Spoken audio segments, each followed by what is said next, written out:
السلام عليكم كل وعن أو ونكسن ميل كستو الدنيا كجوجتان halkanina waa markale barnaamijyadeeni caafimaadka oo aynu kaga hadli doono maanta waxa loo yaqaano tonsil stones ama dhagaxaanta ku sameysma qanjaha ama qumanka hadba sida uu taqaano marka laga hadlayo dhagaxaanta ku sameysma qumanka ama xoqadaha ayaa kuwa soo badanaya hadda dhalinta Soomaaliyeed hasa ahaatee waxa ay marka hore eegi doonaa waxay yihiin dhagaxaanta ku sameysma qumanka ama xoqadaha dhagaxaantan ayaa kuwa ka kooban marka laga hadlayo macdano iyo sidoo kale noolayaal ilma qabatiya sida bakteeriyada oo kale tanina waxay keentaa in ku sameysmaan qaybta loo yaqaano baaleedka oo ah labada tacal ee marka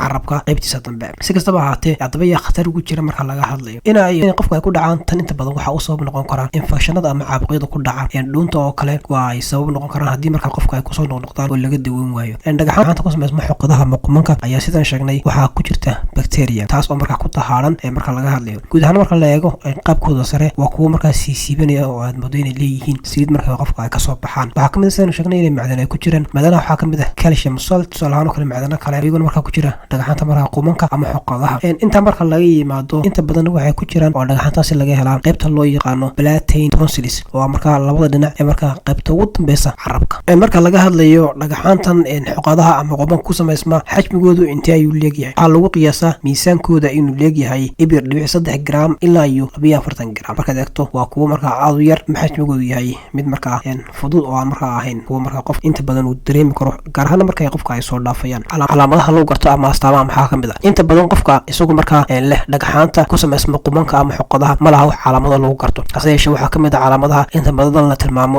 neef qarmuun oo marka ka soo baxaysa afka qofka markaas ama in afshiir qofku yeesho hadba sida marka aad u fahmaysid dadka iyagu inta badan ku takhasusay caafimaadka ilkaha ama kuwa marka dadka professionka kuwa waxay sheegaan in maarta dhagaxaanta ku sameysma xoqadu ay sababaan in neefta qarmuun qofku uu yeesho ama qofka bukaanka taas marka uu rasa sidii marka beed qurmay ama ku qurantay wala dareemaysa in qarmuunku yahay marka mid aad u daran dhagaxaanta inta badan ku sameysma qumanka ama xoqadaha ayaa inta badan keena in qofku marka waqti dheer hadii ku jiraan ay keenaan waxa loo yaqaano inflammation ama bar taas marka lagu garanayo qofku leeyahay dhagaxaanta marka qumanka ama xoqadaha arinta kale marka sidoo kale calaamada lagu garanayo waxa kamid ah in qofku xanuun dareemo marka uu cuntada liqayo ama sidoo kale uu biyo cabo marka uu doonayo in biyaha liqo inuu dareemo qofku xanuun marka aad u daran gaar ahaan labada dhinac marka carabka marka qaybta marka ay dhuunta ku xiran tahay waxyaabaha sababa dhagaxaanta ku sameysma xoqadaha ama qumanka iyo sidoo kale siyaabaha loo baaro marka laga hadlayo waxyaabaha sababa inta badan waxa ugu badan burburka cuntooyinka waxyaabaha hadhaadiga iyo sidoo kale noocyo kala duwan oo bakteeriyada gaar ahaan waxa ugu caasan bakteeriyada loo yaqaano Streptococcus iyo sidoo kale noocyo kale oo kamid ah fayraska kaas oo kamid yahay fayraska keena suuq hargabka